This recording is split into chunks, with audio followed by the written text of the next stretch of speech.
अस्सलाम वालेकुम students. Lecture number 13 chemical process principles 2 can 2111 का हमारा आज ये लेक्चर है। इस लेक्चर में सबसे पहले हम जो प्रॉब्लम नंबर 20 हम लास्ट टाइम सॉल्व कर रहे थे, तो हमारे लेक्चर का ड्यूरेशन ख़त्म हो गया था तो हम उसको कंप्लीट नहीं कर सके थे। तो एक दफ़ा उसको देख लेते हैं, उसके लास्ट स्टेप्स हमने नहीं किए थे, और उसके साथ साथ हम प्रॉब्लम नंबर 22 करेंगे। तो हमारे जो अब प्रॉब्लम्स हम लोग कर रहे हैं इस सीरीज के, इन प्रॉब्लम्स के लिए आपको स्टीम टेबल्स का इस्तेमाल आपको जानना बहुत ज़रूरी है। तो स्टीम टेबल्स कुछ मुश्किल नहीं है, सिर्फ ये है कि आप जो है उसकी थ्योरी के बगैर भी आपको सिर्फ ये पता हो कि आपके पास सैचुरेटेड दो टेबल हैं, सैचुरेटेड स्टीम टेबल है, सुपरहीटेड स्टीम टेबल है, और आप जस्ट सिंपली जो है नॉर्मली हमारे पास टेम्परेचर गिवन होगा, उस टेम्परेचर पर आपने जो है स्टीम टेबल से कोई वैल्यू नोट करनी होगी। तो मैं एक दफ़ा दोबारा देख लेता हूँ प्रॉब्लम नंबर 20 जो हमारे पास, हमने इसका हाफ से ज़्यादा प्रॉब्लम कर लिया था। मैं एक दफ़ा दोबारा उसको हम कंप्लीट रिवाइज कर लेते हैं। Two streams of water are mixed to form the feed to a boiler. Process data is given. Steam emerges from the boiler through a 6 cm ID pipe. Calculate the required heat input to the boiler in kilojoules per minute if the emerging steam is saturated at the boiler pressure. Neglect the kinetic energies of the liquid inlet streams. एक चीज मैंने class में भी बताई थी, ये जो love stream और स्टीम है, इसको आप लोगों ने जो है इसको मिक्स नहीं करना। जब हम लव स्ट्रीम की बात करते हैं, stream can be anything, it can be a gaseous stream, it can be a liquid stream, it can be a steam itself. तो जो स्ट्रीम होती है, ये आपके पास कोई भी प्रोसेस फ्लो में जो चीज फ्लो कर रही है, हम उसको स्ट्रीम कह रहे हैं। और जब हम लव स्टीम की बात करते हैं, तो ये STEM, ये जो स्टीम की बात कर रहे हैं, ये भाप है आपके पास स्टीम। तो stream, so it could be anything. तो हमारे पास बेसिकली दो फीड स्ट्रीम्स गिवन है, एक 120 kg पर मिनट पे 30 डिग्री सेंटीग्रेड पर, और एक फीड स्ट्रीम 2 है 175 kg per minute at 65 degree C. इन दो लिक्विड स्ट्रीम से हम लोग मिलकर एक बॉयलर पर की मदद से हम एक स्टीम बना रहे हैं, और बॉयलर प्रेशर आपको 17 बार गिवन है। इसका मतलब है कि आपकी जो स्टीम प्रोड्यूस हो रही है वो 17 बार स्टीम प्रोड्यूस हो रही है, और जो स्टीम बॉयलर से जब एग्जिट हो रही है, उस एग्जिट पाइप का जो डाया है हमारे पास गिवन है 6 सेंटीमीटर उसका आईडी पाइप है। और हमने मालूम ये करना है कि हम कितनी हीट बॉयलर को प्रोवाइड करें ताकि हमारी ये दोनों फीड स्ट्रीम्स मिलकर हमें ये इस तरह का हमें एक स्टीम दे दें। इस प्रॉब्लम के अंदर जो काइनेटिक एनर्जी है इनलेट स्ट्रीम्स की, उनको कहा गया है कि आप उनको निगलेक्ट कर दें। और मैं ये बात आपको ऑलरेडी बता चुका हूँ कि जो काइनेटिक एनर्जीज होती हैं एज सच, हमारे पास बेसिकली जो काइनेटिक एनर्जीज होती हैं, their change these values are very much less as compared to the enthalpy change due to the temperature, due to the chemical reaction, due to the phase change। इस वजह से हम उसको यहाँ पे इसमें देख भी लेते हैं। तो हमारे पास जो डेटा गिवन है, हमारे पास दो स्ट्रीम्स गिवन थी। एक फीड स्ट्रीम 1 है water liquid 120 kilograms per minute 30 degree C पर। फीड स्ट्रीम 2 है आपके पास वाटर की 175 किलोग्राम्स पर मिनट 65 डिग्री सी। जो बॉयलर का प्रेशर है 17 बार एब्सोल्यूट, और आपको जो हीट आप सप्लाई कर रहे हैं इस दो स्ट्रीम्स को बॉयलर में सैचुरेटेड स्टीम बनाने के लिए। सैचुरेटेड स्टीम जिस पाइप से डिस्चार्ज हो रही है, उस पाइप का इनर डाया 6 सेंटीमीटर है, आपको सैचुरेटेड स्टीम मिल रही है। क्योंकि बॉयलर का प्रेशर 17 बार है, इसलिए आपको जो सैचुरेटेड स्टीम मिलेगी वो भी आपको 17 बार पे ही मिलेगी। हमने इस सारे प्रोसेस के अंदर amount of heat find out करनी है in kilo joules per minute which will be supplied to this boiler to convert these two streams in steam. तो सबसे पहले आप इस प्रॉब्लम के अंदर क्या कर सकते हैं, क्योंकि हमारे पास कुछ टेम्परेचर्स गिवन थे, तो हम क्या करेंगे कि लेट्स से कि वाटर की 30 डिग्री सी पर हम एंथैल्पी फाइंड आउट कर लेते हैं। इसी तरह हम वाटर की 65 डिग्री सी पर हमने स्टीम टेबल्स की मदद से ये एंथैल्पी फाइंड आउट कर ली है। हमने ये वाटर की 30 और 65 डिग्री सी पर हमने ये एंथैल्पीज फाइंड आउट कर ली है। अच्छा, इसी तरह हमने 17 बार पर सैचुरेटेड स्टीम टेबल की मदद से हमने स्टीम की एंथैल्पी फाइंड आउट कर दी है, and at that enthalpy the steam had a temperature of 204.3 degree C. Possibly आपको ये एंथैल्पी वैल्यूज फाइंड आउट करने के लिए हो सकता है कि कोई लीनियर इंटरपोलेशन करनी चाहिए, तो फिर उस वक्त आप उसको देखेंगे किस तरीके से हम लीनियर इंटरपोलेशन कर सकते हैं। अब हम जो है सबसे पहले we are applying the material balance around this boiler. तो हमारे पास दो स्ट्रीम है, feed stream 1 plus feed stream 2 is equal to saturated steam. तो हम लिख सकते हैं feed stream 1 plus feed stream 2 is equal to saturated steam. Feed stream 1 is 120 kilograms per minute plus feed stream 2 is 175 kilograms per minute is equal to saturated steam। इन दोनों streams को plus किया तो आपके पास saturated steam की value आ गई 295 kilograms per minute।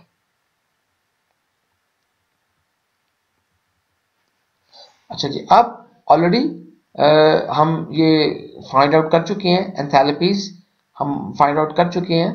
तो इसी तरह अब हम जो है एनर्जी बैलेंस की इक्वेशन अप्लाई करेंगे स्टेडी स्टेट ओपन सिस्टम के लिए। तो जो एनर्जी बैलेंस की इक्वेशन है ऑलरेडी हमें पता है कि delta H plus delta E K plus delta E P is equal to Q plus W S.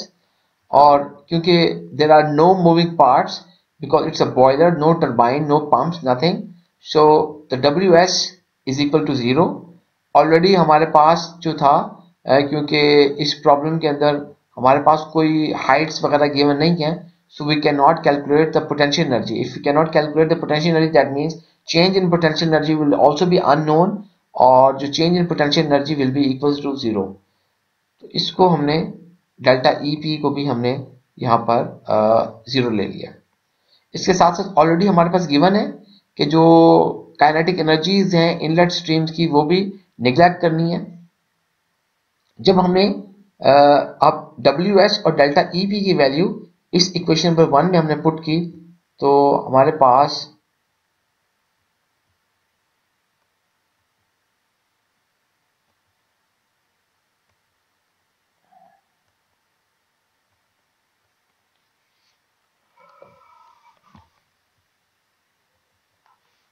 We have now delta H plus delta E K W S की जगह पे 0 आ गया। आपके पास जो डेल्टा ई पी की जगह पे 0 आ गया, डब्ल्यू एस की जगह पे 0 आ गया। So your equation is now Q is equal to delta H plus delta E K. अच्छा, अब हमें ऑलरेडी पता है कि जो डेल्टा एच होता है वो sum of all the enthalpies at the outlet minus sum of all the enthalpies at the inlet. और जो एंथैल्पीज होती हैं आपके पास डेल्टा एच यानी कि आउटलेट पे जो एंथैल्पीज होंगी it could be a product of the mash flow rate multiply by specific enthalpies. यानी कि आपके पास जितनी आउटलेट पे स्ट्रीम्स आ रही हैं हर स्ट्रीम का मैश फ्लो रेट और उसकी स्पेसिफिक एंथैल्पी को मल्टीप्लाई कर दें, फिर उन इंडिविजुअल स्ट्रीम्स के प्रोडक्ट को जमा करते रहें तो आपके पास आउटलेट स्ट्रीम्स के ऊपर एंथैल्पी आ जाएगी। इसी तरह हमारे पास इनलेट स्ट्रीम्स के ऊपर भी एंथैल्पी आ जाएगी। तो हमारे पास पता है कि हमें आउटलेट स्ट्रीम पे हम 295 किलोग्राम पर मिनट है, हमें 17 बार सैचुरेटेड स्ट्रीम की एंथैल्पी गिवन थी, हमने फाइंड आउट किया स्ट्रीम टेबल से। इसी तरह जो इनलेट के ऊपर हमारे पास दो स्ट्रीम है, one stream was 120 kilogram per minute at 30 degree C, उसकी इस एंथैल्पी के साथ मल्टीप्लाई कर दिया है, and the second stream was 175 kilogram per minute which was at 65 degree C, तो हमने उसकी एंथैल्पी पे वाटर की उसको मल्टीप्लाई कर दिया। तो किलोग्राम किलोग्राम हर जगह से कट गया, तो आपके पास जब किलो जॉल्स पर मिनट के अंदर जो वैल्यू आई है आपने कंप्यूट की तो आपके पास डेल्टा एच की वैल्यू आ गई 761.36 into 10⁻³ kilo joules per minute. अच्छा, अब हम चेंज इन काइनेटिक एनर्जी जो लास्ट चीज हमारी रह गई है इस इक्वेशन के अंदर, ये हमने फाइंड आउट कर ली है।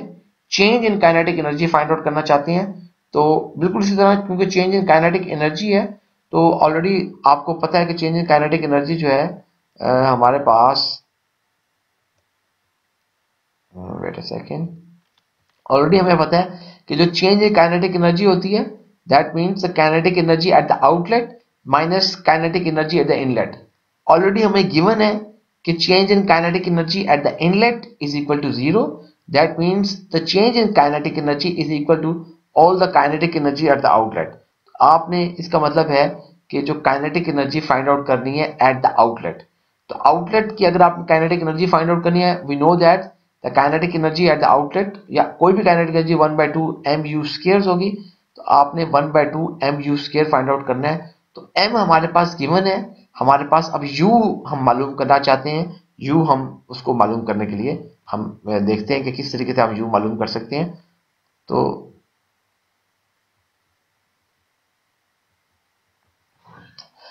u मालूम करने के लिए सबसे पहले कि मैं क्या करूंगा कि स्पेसिफिक वॉल्यूम, मैंने इसको v hat specific volume is equal to point, आपके पास 17 बार पर सैचुरेटेड स्टीम का you have noted down the specific volume 0.116 cubic metre per kg, और जो क्रॉस सेक्शनल एरिया होगा आउटलेट स्टीम पाइप का, उसके लिए आपको जो है वो π/4 d स्क्वायर, तो हमें पता है d 6 सेंटीमीटर है, तो जब आपने एरिया कैलकुलेट किया you have now calculated 0.00283 metre square, तो हमारे पास आउटलेट स्टीम पाइप जो है उसका 0.00283 मीटर स्क्वायर आपके पास आ गया। अच्छा, अब हमें पता है कि जो मैश फ्लो रेट होता है, तो mass flow rate is equal to volumetric flow rate multiply by density. Already हम इस फॉर्मूले को जानते हैं, तो mass flow rate is equal to volumetric flow rate multiply by density. तो इस फॉर्मूले से हम जो है हमारे पास अब वॉल्यूमेट्रिक फ्लो रेट हमारे पास मौजूद जो है इसको जरा हम इस फॉर्मूले की मदद से हम बेसिकली वॉल्यूमेट्रिक फ्लो रेट का फॉर्मूला हम कैलकुलेट करना चाहेंगे। तो हमें जो है पता है कि जो डेंसिटी होती है वो 1 ओवर स्पेसिफिक वॉल्यूम होता है, तो हम इसकी जगह पर यहाँ पर हमने 1 ओवर स्पेसिफिक वॉल्यूम लिख दिया, तो हमारे पास इक्वेशन बन गई m is equal to V naught multiply by 1 over specific volume. तो इस इक्वेशन को मैं in terms of volumetric flow rate ऐसे भी लिख सकता हूँ, m multiply by v is equal to v, या v is equal to m multiply by v hat. तो अब हमने वॉल्यूमेट्रिक जब फ्लो रेट फाइंड आउट करना है, तो volumetric flow rate find out करने के लिए जस्ट मैं मैश फ्लो रेट को मल्टीप्लाई कर देता हूँ अगर स्पेसिफिक वॉल्यूम के साथ। तो ऑलरेडी हमारे पास ये चीजें गिवन है, तो हमारे पास उस स्टीम का जो आउटलेट पे 17 बार पर हमारे पास सैचुरेटेड स्टीम है उसका यहाँ पे वॉल्यूमेट्रिक फ्लो रेट आ जाएगा।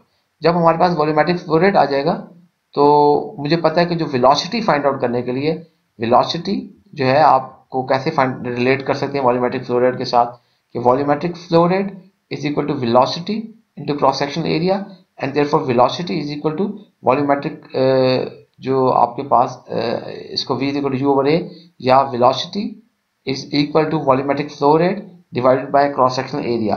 तो u is equal to v naught over a, और हमने अब वॉल्यूमेट्रिक फ्लो रेट और एरिया की वैल्यू डिवाइड कर दी। यहाँ पे आपके पास टाइम के सारे कन्वर्जन करने के बाद जो वेलोसिटी है u आपके पास 202.574 मीटर्स पर सेकेंड आ गया।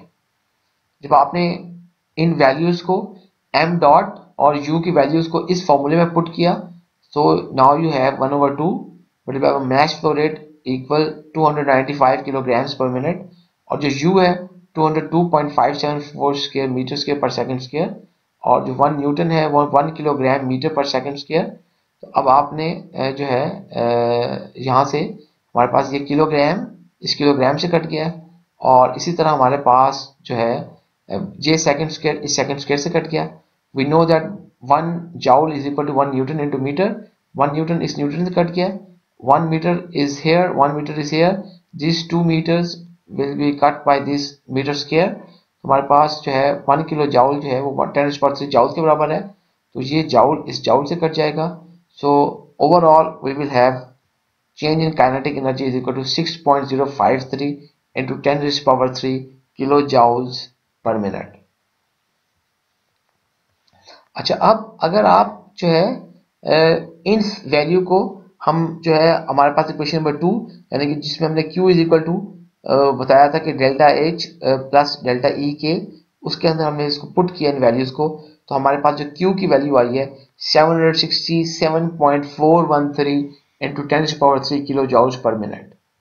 अच्छा, इसका मतलब यह है कि जो हमारे पास जो बॉयलर है, the boiler must be provided this much amount of heat to convert the inlet streams into saturated steam at 17 bar।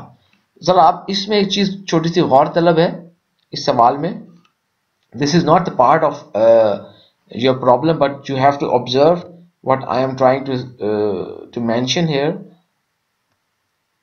ये देखिए Q को जरा कंपेयर करें, ये आपके पास Q है, इसको Q को हम कंपेयर कर रहे हैं डेल्टा ई के साथ। या आप इस तरह कीजिए कि अगर आपके पास Q में से ये डेल्टा ई के निकाल लेते हैं तो you can see how much delta H is. Delta H was 761.36 and delta E के वॉज 6.053। अब अगर आप इनकी एवरेज ले तो इट इज वेरी स्मॉल, यानी कि आपके पास जो डेल्टा ई के है this is just 0.8%। That's why it has been observed and it has been cleared time and again कि आपके पास जो काइनेटिक एनर्जी या पोटेंशियल एनर्जी की चेंजेस होती हैं as compared to the enthalpy changes are much smaller, therefore these changes can be ignored।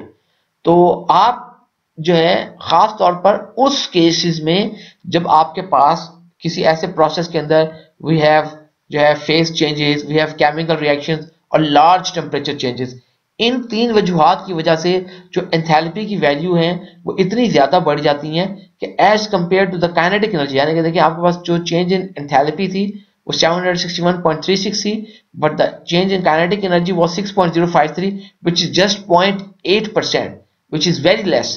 तो इसलिए हम अक्सर जब ये चीज अज्यूम करते हैं कि भाई आप ये वैल्यू को आप इग्नोर कर रहे हैं और आप उसको वैल्यू को जो है उसको जीरो कर देते हैं, उससे हमारे ओवरऑल जवाब पर कोई खास फर्क नहीं पड़ता।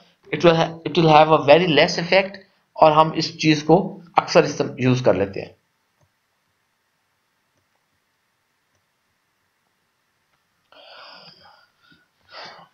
अ सिमिलर काइंड ऑफ प्रॉब्लम, इसके अंदर जो है हम सुपर हीटेड स्टीम का कॉन्सेप्ट यूज करेंगे, but principally this problem will be the same as the last problem. सिर्फ इसमें यह है कि हमारे पास अब हम यहाँ पे कोई बॉयलर वगैरह यूज नहीं कर रहे। Superheated steam eight 300 degree C and 1 bar is to be fed to a heat exchanger. It is produced by mixing an available stream of saturated steam at 1 bar discharged from a turbine at a rate of 1150 kilograms per hour with a second stream of superheated steam at 400 degree C and 1 bar. The mixing can be considered adiabatic. Calculate the amount of superheated steam at 300 degree C produced and the required volumetric flow rate of the 400 degree C steam। तो आपके पास सवाल में हमारे पास जो data given है उसके मुताबिक एक हीट एक्सचेंजर है, इक्विपमेंट है, हीट एक्सचेंजर प्रोसेस इंडस्ट्रीज में यूज किया जाता है टू ट्रांसफर हीट। तो आपने जब भी प्रोसेस इंडस्ट्रीज के अंदर हीटिंग करनी है तो मोस्टली मैं आपको बताया कि स्टीम यूज की जाती है। तो हीट एक्सचेंजर के अंदर अगर आप हीटिंग कर रहे हैं तो steam can be use very economically, very effectively. तो हमने उस हीट एक्सचेंजर को एक सुपर हीटेड स्टीम प्रोवाइड करनी है at 300 degree C and 1 bar। हमने ये प्रोवाइड कर रहे हैं इस सुपर हीटेड स्टीम को जो कि आप हीट एक्सचेंजर को प्रोवाइड कर रहे हैं। You are making this steam in a mixer, एक ऐसा मिक्सर है कि जिसकी वो दो स्ट्रीम्स ऐड की जा रही हैं।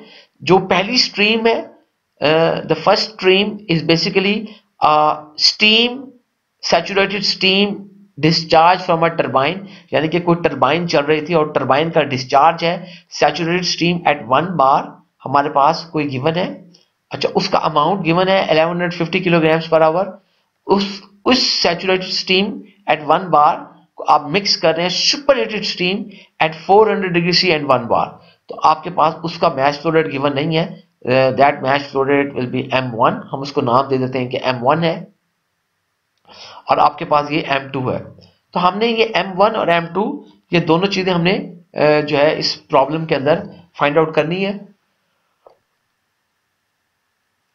तीसरी चीज हमने volumetric flow rate find out करना है कि सुपरहीटेड स्टीम किस फ्लो रेट के ऊपर आपको यहां पे देनी चाहिए।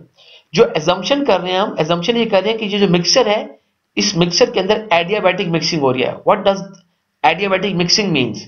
एडियाबैटिक मिक्सिंग मीन कि आपके पास जो है ये स्ट्रीम्स तो सिर्फ ऐड हो रही हैं, लेकिन और आप कोई एडिशनल ना ही कोई हीट दे रहे हैं ना ही हीट को रिमूव कर रहे हैं। This means adiabatic heating.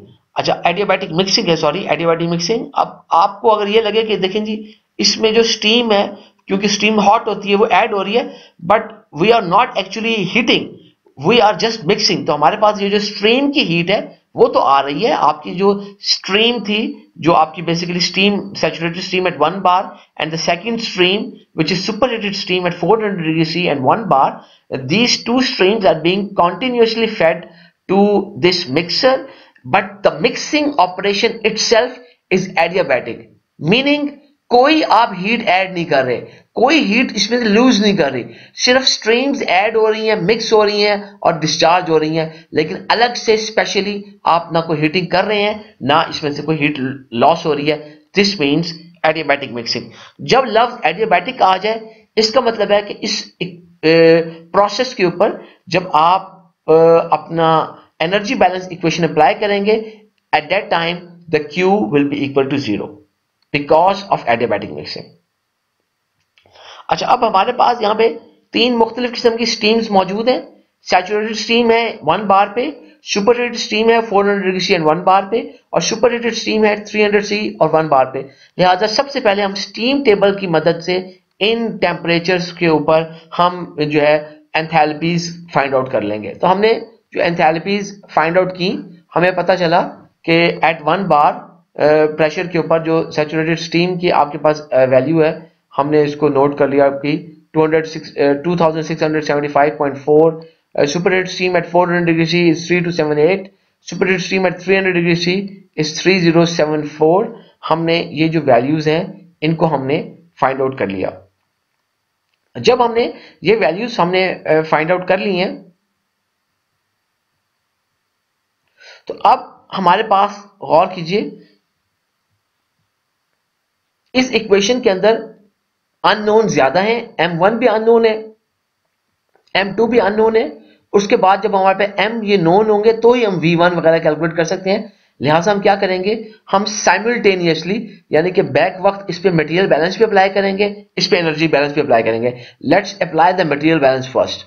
So applying the material balance around the mixer, हमें पता है कि आपको दो स्ट्रीम्स ऐड हो रही हैं 1150 किलोग्राम्स पर hour plus M1 is equal to M2, यानी कि equation number 1 gives you the value of M2 which is your required steam which will be fed to the heat exchanger। जब आपने energy balance apply किया mixer के around, तो आपके पास delta E के plus delta EP plus delta H is equal to Q plus WS। और क्योंकि ऑलरेडी हमने बात की है जो एडियाबैटिक मिक्सिंग हो रही है, Q जो है इसके अंदर आपके पास जो है एडियाबैटिक मिक्सिंग है, Q will be equal to 0। दूसरा, क्योंकि आपके पास जो है हम यहाँ पर जो है आप मिक्सिंग कर रहे हैं, but there are no shafts involve, कोई इंपेलर्स नहीं लगे हुए, कोई पंप्स नहीं लगे हुए, therefore WS is equal to also 0। उसके अलावा हम इस इक्वेशन को सिंप्लीफाई करते हुए, ऑलरेडी आप जानते हैं कि टेम्परेचर आपके बहुत ज्यादा हाई है, 300-400 डिग्री C टेम्परेचर बहुत ज्यादा हाई है। That means we can easily neglect the changes in kinetic energy or potential energies as compared to the enthalpy changes। इसलिए हम इसके अंदर kinetic energy और potential energy इसको भी इग्नोर कर देंगे। हमारी जो simplified equation बन जाएगी which will be now delta H is equal to 0। अब हमारे पास जो simplified energy balance equation बन गई है delta H is equal to 0। अच्छा, इस equation को फर्दर सॉल्व करने के लिए अब हमारे पास ये जो इक्वेशन बन गई है, तो इसको हमें पता है कि जो डेल्टा H होता है उसको लिखने के लिए sum of all the enthalpies at the outlet minus sum of all the enthalpies at the inlet. तो आपको जो आउटलेट के एंथैल्पीज होंगी उसको करने के लिए आप mass flow rate of the enthalpy, mass flow rate of a stream multiply by specific enthalpy of the stream, तो जितनी भी होंगी उनको ऐड अप कर लेंगे। इसी तरह mass flow rate of the stream multiply by enthalpy of that stream, जितनी भी होंगी उनको आपस में उन स्ट्रीम्स को मैश के साथ मैश और एंथैल्पीज को मल्टीप्लाई करने के बाद एड अप कर लेंगे।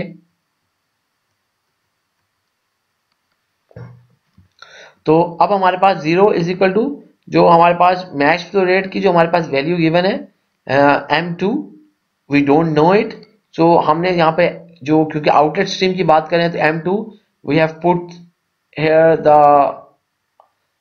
the enthalpy of the outlet stream minus here also the mass flow rate of the inlet stream. हमें एक स्ट्रीम का मैच फ्लो रेट पता है 1150 किलोग्राम पर आवर, एंथैल्पी दूसरे की हमें पता थी वो हमने लिख दी है। इस तरह हम इसको सॉल्व करें। we will further simplify it. now we have 3074 m2 kilo joules per kilogram minus kilogram से यहां से कट गया, इनको आपने मल्टीप्लाई कर दिया तो now you have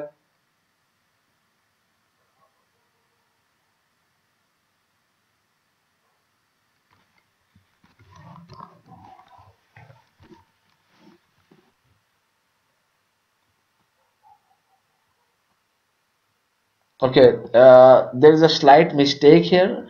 Please note that I have placed kilojoules per hour but it should be kilojoules per kg. There is a slight mistake here. It should be kilojoules per kg. तो यहाँ पर आपके पास ये kilojoule पर KG, यहाँ पे kilojoule पर केजी होना चाहिए था, ये मेरी मिस्टेक है, मैंने यहाँ पे इसको आवर लिखा हुआ है, it should be किलोजूल्स per hour, किलोजूल्स पर केजी, सॉरी। अच्छा, इसी तरह हमारे पास ये M1 के साथ 3278 M1 किलोजूल्स पर केजी, हम अब इस इक्वेशन को जो है इस टर्म को हम दूसरी तरफ लेके चले जाते हैं, तो 3278 M1 kilo joules per kg is equal to 3074 M2 kilo joules per kg minus 3076710।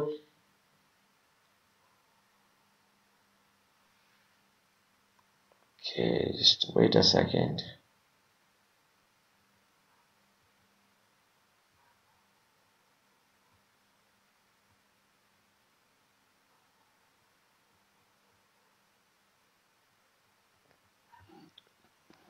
So what has actually happened, because I did not realize that I have made a mistake and I was carrying this mistake over and over, तो ये mistake carry on हो चुकी है, लेकिन आप लोग इसको जो है जब आप इसको देखेंगे तो I will correct it and I will upload the correct solution. तो इसमें मैं ये mistake इसकी correct करके मैं इसको upload करूँगा, so don't worry about it.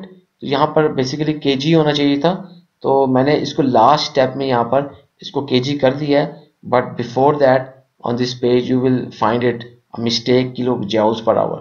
इसको अब हम यहाँ पर हमारे पास M2 की वैल्यू हमने ऑलरेडी मटेरियल बैलेंस में हम M2 की वैल्यू हम निकाल चुके थे, यहाँ पे M2 की वैल्यू हम ऑलरेडी मटेरियल बैलेंस में निकाल चुके थे, तो हमने इस M2 की वैल्यू को इस जो हमने सिंप्लीफाइड हमने किया है इसके अंदर हम M2 की वैल्यू को हम ऐड कर पुट कर देते हैं। उसके बाद जब हमने M2 की वैल्यू को पुट किया है तो 3278 M1 kilo joules per hour और यहाँ पे 3074 M2 की जगह पे 1150 kilogram per hour plus M1 kilo joules per kg minus जो है इसको यहाँ पर मिस्टेक है, it should have been kilogram, या उसको हमें काट लेना चाहिए था। Then 3278 M1 kilo joules per kg is equal to, हम इसको सिंप्लीफाई कर रहे हैं, this should multiply and then you have 3535100 kilograms per hour multiply by also, because here we have kilojoules per kg, it should also multiply kilojoules per kg plus 3074 M1 kilojoules per kg minus 3076710 kilograms per hour into kilojoules per hour। तो अभी भी ये mistake जो है carry on हो गई है, it should have been here also kilogram, here also kilogram। जब इसको हमने फर्दर इसको किया है तो मैंने 3074 वाले टर्म को उस तरफ ले गया हूँ और यहाँ पे you have now kilograms per hour into kilojoules per kg, और on the other side you have also the same thing। उनको जब आपने सॉल्व किया है तो आपके पास सॉल्व करने के बाद इन दोनों चीज़ों को जब सॉल्व किया है,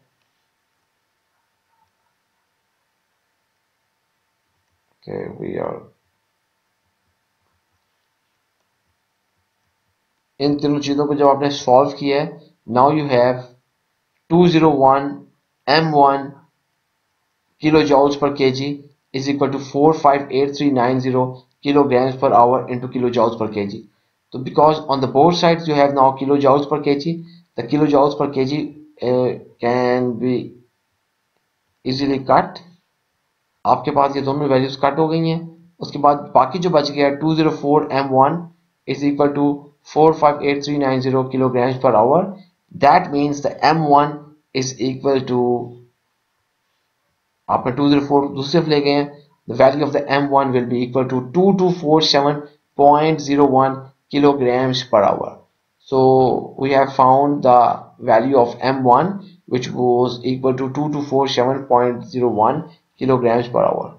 अच्छा, अब m1 की इस वैल्यू को अगर हम इक्वेशन नंबर 1 में पुट करते हैं तो you can easily find out the m2, and जो है हमने m1 m2 भी मालूम कर लिया, but we now need to find out the volumetric flow rate of the m2.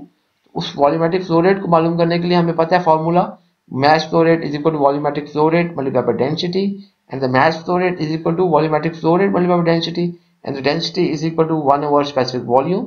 So already हम अपने लास्ट प्रॉब्लम में भी ये चीज कर चुके हैं। तो mass flow rate is equal to volumetric flow rate over specific volume, या आपके पास volumetric flow rate is equal to mass flow rate into specific volume. Specific volume आप में superheated stream का 400 degree C and 1 bar will be equal to 3.1 more cubic meter per kg. तो आपने जब ये value put की तो now you have find out the volumetric flow rate 6988.20 cubic meter per kg. Hence हमें superheated steam M3 जो हमने बनानी थी, जिसको जो है 300 डिग्री सी पर आप प्रोड्यूस कर रहे हैं, and which will be fed to the heat exchanger, has the mass flow rate of 3397.01 kilograms per hour. और ये बेसिकली आप जिस फ्लो रेट पे आपकी superheated steam at 400 degree C आएगी, that will be 6988.20 cubic metres per hour, और इसकी मदद से आप प्रॉब्लम सॉल्व कर सकते हैं। Principally the problem number 20 and problem number 22 are same. दो स्ट्रीम्स हैं, मिक्स कर रहे हैं, एक जगह पे आप बॉयलर लगा रहे हैं, दूसरी जगह पे बॉयलर नहीं है। सिर्फ इस प्रॉब्लम के अंदर when I will upload the solution I will make sure that these mistakes have been taken care of. सिर्फ ये है कि यहाँ पर मैंने आपको किलोग्राम्स ये किलो जॉल्स की जगह पर केजी होना चाहिए था, but here you have hour. तो ये इस मिस्टेक को मैं करेक्ट करके अपलोड करूँगा, तो ये आप लोगों ने मिस्टेक देख लेनी है। Thank you very much. If you have any questions, please either write me an email, और जो है आप उसके अलावा मुझे जो है ना व्हाट्सएप पे मैसेज भी कर सकते हैं।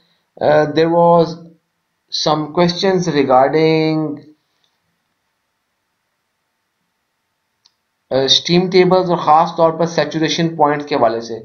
तो उसके लिए फिर मैंने यही कहा कि मुझे 2-3 और स्टूडेंट्स ने भी किया था, तो I will revise the concepts regarding the saturation temperature and the saturation conditions which we have already studied in our last lecture. इंशाल्लाह जो हमारा ऑनलाइन लेक्चर होगा उस लेक्चर के अंदर हम उसको दोबारा से मैं उसको कवर कर लूँगा। तो अगर आपकी इसी तरह के कोई और भी सवालात हैं तो आप जो है उसके अंदर मुझे जो है ना you can always write me an email और व्हाट्सएप मी। लेकिन आपका अगर क्वेश्चन पर्टिकुलर हो, let's say if you have a confusion about a certain point, तो प्लीज मेंशन दैट पॉइंट। तो आप उसको सिर्फ ये कि स्पेसिफिक आप अगर आप स्लाइड दिखा देते हैं तो आप ये स्लाइड का नंबर मेंशन कर देते हैं, it will be difficult for me to answer your question कि आप क्या आपका स्पेसिफिक क्या क्वेश्चन है। तो instead of repeating all those slides again and again, अगर आपकी कोई कंफ्यूजन है और आप लोगों का कुछ स्पेसिफिक क्वेश्चन है, this questions are always welcome. तो जब आपसे स्लाइड्स शेयर की जाती हैं तो प्लीज अगर आपको कोई सवाल है तो आप जो है स्पेसिफिकली उसको जो है पूछ सकते हैं, instead of asking me to repeat those slides. Anyhow I will repeat those slides, but I will do that in our online live session. तो मैं उसके अंदर वो दोबारा दोहरा दूंगा, डजेंट मैटर। तो अगर आपके पास अगर आप उसको चाहते हैं कि उसके अंदर कंफ्यूजन है तो मैं उसको रिवाइज कर दूंगा। लेकिन अगर आपको किसी पॉइंट की समझ नहीं आती तो डू आस्क मी। उसके अलावा आप वो अपना स्पेसिफिकली क्वेश्चन कर सकते हैं ताकि उसका जवाब आपको फौरी तौर पे दिया जा सके। Thank you very much. Allah Hafiz.